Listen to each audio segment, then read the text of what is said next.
Saudi আরবে আবারও বড় ধরনের অভিযান। আর মাত্র এক সপ্তাহে আটক করা হয়েছে প্রায় 15,000 অভিবাসী। সৌদি আরবে এই বড় পদক্ষেপে নতুন করে দুশ্চিন্তায় পড়েছে অনেক প্রবাসী।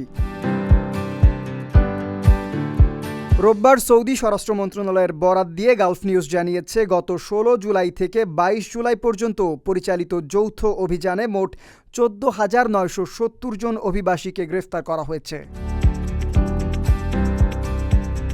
এর মধ্যে আবাসন আইন লঙ্ঘনের অভিযোগে গ্রেফতার করা হয়েছে 7,437 জন, সীমান্ত নিরাপত্তা ভঙ্গের অভিযোগে 3,991 জন এবং শ্রম আইন লঙ্ঘনের দায়ে আটক করা হয়েছে আরও 3,542 জনকে।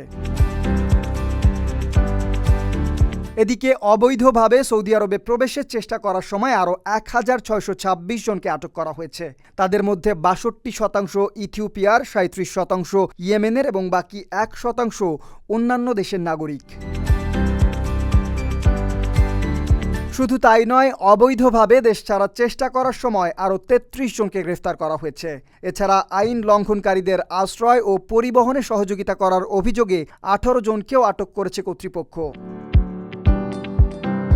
একই সময়ে 13,251 জনকে নিজ দেশে ফেরত পাঠানো হয়েছে। আর বর্তমানে 30,546 জনের বিরুদ্ধে আইনি প্রক্রিয়া চলমান রয়েছে।